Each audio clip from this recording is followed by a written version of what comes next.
So কোশ্চেনটা হচ্ছে এই পুরাটা হচ্ছে একটা কোশ্চেন নেভ বায়াসের জন্য। এরকম একটা ছক দিবে, তোকে বলবে আউটলুক হচ্ছে সানি, টেম্পারেচার হচ্ছে কোল, হিউমিডিটি হচ্ছে হাই, উইন্ড হচ্ছে স্ট্রং। এইগুলা হওয়ার ইয়েস নো প্রবাবিলিটিটা বের করতে বলবে। বুঝতে পারছস? সো এখান থেকে ফার্স্টেই হচ্ছে ইয়েস নোর একটা প্রবাবিলিটি বের করতে হবে। স্টেপ ওয়াইজ যাই, দেখ টোটাল নাম্বার অফ ইয়েস আর টোটাল নাম্বার অফ নো এর একটা জাস্ট প্রবাবিলিটি। সো ফার্স্টে কি করতেছি, মানে এখানে টোটাল আছে 14টা, ইয়েস নো মিক্সড করে টোটাল 14টা মানে ওয়ার্ড আছে। So probability of play tennis, উপরে কলামের নামটা লিখলাম, প্লে টেনিস ইকুয়াল ইয়েস। এটা হচ্ছে টোটাল সামেশন ছিল 14 আর নাম্বার অফ ইয়েস হচ্ছে এখানে 9। সো এখানে কোশ্চেনে দেওয়া থাকবে ইয়েস 9 সহ, কোশ্চেনে শুধু এইটুক ছক দেওয়া থাকবে। আচ্ছা তো এখান থেকে আমি গুনবো 1 2 3 এইভাবে 14টা গুনবো, আর ইএস এরটা গুনবো হচ্ছে 9টা। বুঝছ নাই? এরপরে আবার same probability of play tennis equal no, এটার প্রবাবিলিটি আবার হচ্ছে 5/14। মানে আমি জাস্ট হচ্ছে ইয়েস নো এর প্রবাবিলিটিটা বের করছি ফার্স্টে। বুঝতে পারছস? ওকে। আচ্ছা, তারপর কি করব, অন্য যতগুলা কলাম আছে, এখন এই ডেটা তো হুদাই, মানে এই দিন ওই দিন, এটা তো আমার দরকার নেই। এটা একটা মনে কর ক্রমিক সংখ্যা টাইপ, সিরিয়াল নাম্বার টাইপ, এটা তো দরকার নেই। আউটলুক, টেম্পারেচার, হিউমিডিটি আর উইন্ড, এই চারটার জন্য চারটা বক্স করব। বক্স করে সাপোজ আউটলুকের জন্য, আউটলুকের হচ্ছে ডিফারেন্ট ওয়ার্ড কি আছে। একটু যে বক্সটা বলবি, কোন বক্সটা? এই যে আউটলুক। হ্যাঁ, এটাই তো শুরু করতেছি। এই যে আউটলুকস এর একটা বক্স করতেছি। সো এখানে দেখ ডিফারেন্ট কি কি আছে, সানি আছে, ওভারকাস্ট আছে, রেইন আছে। এই তিনটা জিনিস দিয়েই হচ্ছে এই কলামের মধ্যে, এই তিনটার বাইরে কিছু আছে না। সো সানি, ওভারকাস্ট আর রেইন লিখলাম। এখন হিসাব করব সানিতে ইয়েস কয়বার আছে আর নো কয়বার আছে। বুঝছস? মানে এখানে সানি আছে আর এখানে প্লে টেনিসে ইয়েস আর নো দেখবো। সো সানিতে ইয়েস আছে হচ্ছে শুধু 2বার। এই যে দেখ সানি ইয়েস এখানে একটা, আর এই সানি ইয়েস এখানে একটা। বুঝছস? হ্যালো? হ্যাঁ বুঝতেছি। হ্যাঁ হ্যাঁ, সানি ইয়েস, ইয়েস মানে দুইটা, এইজন্য দুই আসছে, এইজন্য 2। আর সানি নতে ভাই আমার ভাগ্নি আমার পাগল করে দিতেছে, ডিস্টার্ব করে। আমি ওর একটু ওই ঘরে দিয়ে আসে 30 সেকেন্ড। একটু দ্রুত কর, আমার একটু তাড়া আছে।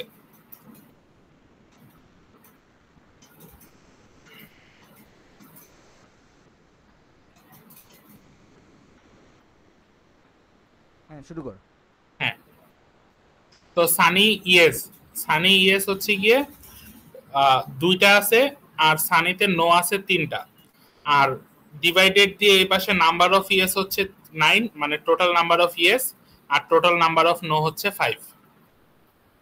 সো ওভারকাস্টের জন্য সেম, ওভারকাস্টে ইয়েস আছে 4টা আর টোটাল নাম্বার অফ ইয়েস ছিল 9, আর ওভারকাস্টে কোনো নো নাই দেখে ডিরেক্ট 0।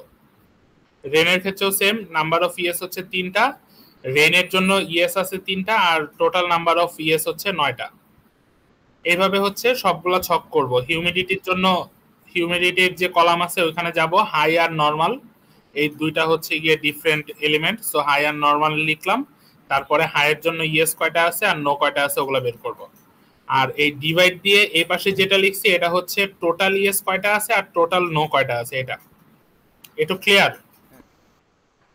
আচ্ছা, সো এইভাবে ভাই হচ্ছে, হ্যাঁ হ্যাঁ বলতেছি যে প্রত্যেকটা কলামের হচ্ছে এলিমেন্ট যেগুলো আছে, এলিমেন্ট গুলো সর্ট আউট করব, মানে সর্ট আউট করে দেন হচ্ছে ওখানে probability yes or no, yes or no, right right. ঠিক আছে। সো এখানে যে কয়টা কলাম দেওয়া থাকবে সবগুলা কলামের জন্যই করব। কলামের জন্য করার পরে আমাদের হচ্ছে গিয়ে ডিরেক্ট অ্যানসারে আসব। এইখানে কোশ্চেনে কি বলছে, মানে এই যে এই কোশ্চেনটাই আউটলুক ইকুয়াল সানি, টেম্পারেচার কোল, এই কোশ্চেনটাই এখানে লেখা। সো আউটলুক হচ্ছে সানি, টেম্পারেচার কোল, হিউমিডিটি হাই আর উইন্ড হচ্ছে স্ট্রং।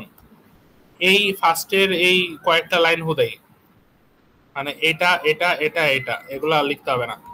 তারপরে ভিএনবি প্রবাবিলিটি অফ ইএস মানে ইএস হওয়ার সম্ভাবনা। এই সবগুলা অ্যাকোরেট থেকে প্লে টেনিসের ইএস হওয়ার সম্ভাবনা কি। সো এটার জন্য কি করব, ফার্স্টে হচ্ছে probability of yes into probability of sunny yes. এই সানি জিনিসটা আসছে এই যে এই জায়গা থেকে, sunny yes. Probability of cool yes, এই যে কুলের yes. Probability of high yes, এই যে হাইয়ের ইয়েস। আর স্ট্রং এর ইয়েস। এখন এই sunny yes, cool yes, high yes আর স্ট্রং ইয়েস এই ভ্যালুগুলো পাবো এখান থেকে। এই যে সানি ইয়েস হচ্ছে 2/9, কুল ইয়েস হচ্ছে 3/9, হাই ইয়েস হচ্ছে 3/9 আর স্ট্রং ইয়েস হচ্ছে 3/9। সো এই ভ্যালুগুলো বসায় মাল্টিপল করলেই এটা চলে আসতেছে। সেম অ্যাজ ফর নো এর জন্য সেম।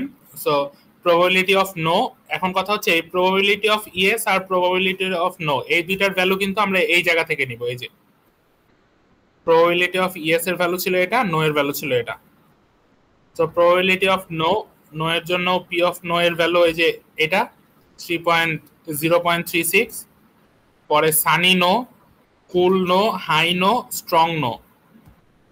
সানি নো এই কুল নো 1.5, হাই নো হচ্ছে গিয়ে 4/5 আর স্ট্রং নো হচ্ছে 3/5। এগুলা করে দুইটা ভ্যালু পাবো।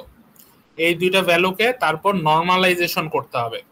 কারণ কি, আমরা একটা জিনিস কি জানি, প্রবাবিলিটি অফ ইয়েস আর নো মানে দুইটা সংখ্যার মধ্যে যখন বা দুইটা অংশের মধ্যে যখন প্রবাবিলিটি ক্যালকুলেট করি তখন ওই দুইটার যোগফল হচ্ছে সবসময় 1 হয়। মানে 50% 50% প্রবাবিলিটি হইতে পারে, 41 আর হচ্ছে 59 এরকম প্রবাবিলিটি হইতে পারে, কিন্তু এই দুইটার সামেশন হচ্ছে গিয়ে 1 হবে না। এই কারণে জাস্ট একটা নর্মালাইজেশন করছে, probability of yes plus probability of no, আর ইয়েস এর জন্য উপরে ইয়েস লিখছে আর নো এর জন্য উপরে নো লিখছে, শেষ। এবার ক্লিয়ার? ভাই ওই এনবি তে হচ্ছে নরমালাইজেশনটা না, এনবি তে? হ্যাঁ হ্যাঁ, এটা সূত্র না, সূত্র বসাই হ্যাঁ। দিন। এই দুইটা ভ্যালু নিচে যোগ করছে, ইয়েস এর জন্য ইয়েস এর ভ্যালুটা উপরে লিখছে, নো এর জন্য নো এর ভ্যালুটা উপরে লিখছে। এটা কোশ্চেনটা কি ছিল? কোশ্চেন বলছিল ইয়েস নোর প্রবাবিলিটি বের করা। আচ্ছা ঠিক আছে, বুঝতে পারছি। এরকমই আসবে, তাহলে এটাও শেষ। ক্যারেক্টারাইজিং অ্যাডভান্টেজ এগুলো থিওরি মনে হয়, থিওরি। হ্যাঁ, এখন বাকি হচ্ছে জেনেটিক অ্যালগরিদম আর হচ্ছে নেটওয়ার্কিং, নিউরাল নেটওয়ার্ক। এই দুইটার জন্য একটু রাতে 12টার পরে দেখা করতে হবে আমার লাগে। আচ্ছা ন্যাপশেক তো নাই না? ন্যাপশেক আর না না, ওটা শুধু ফাংশন দিয়ে ম্যাথ, ওগুলোর টাইম লাগবে না। আমার নিউরাল নেটওয়ার্কে একটু প্রবলেম আছে, এটা আমি দেখি কমিউনিটি সেন্টারে বসে বসে এটা সলভ করে ফেলবো না। আর হচ্ছে জেনেটিক অ্যালগরিদমটা পারি, বাট ওইটা এখন ধরলে ওইটারও 15-20 মিনিট সময় লাগবে বুঝাইতে। তাহলে ঠিক আছে। সো তুই এগুলা হচ্ছে স্প্রেড করে দে, আর ওই দুইটা হচ্ছে আমি রাতে 12টার পরে এসে যদি কারো বাকি থাকে বুঝাই দিব না। কথা হচ্ছে 12টা পর্যন্ত তার ওয়েট করবে না, কেউ না কেউ তো কারোর থেকে শিখে নিবে, বুঝছ নাই? এরপরেও আমি 12টার পরে অ্যাভেলেবল আছি, যদি মনে কর তারা পারতেছস না আমি 12টার পরে এসে বুঝাই দেবো না। ঠিক আছে ভাই, তাইলে গেলাম।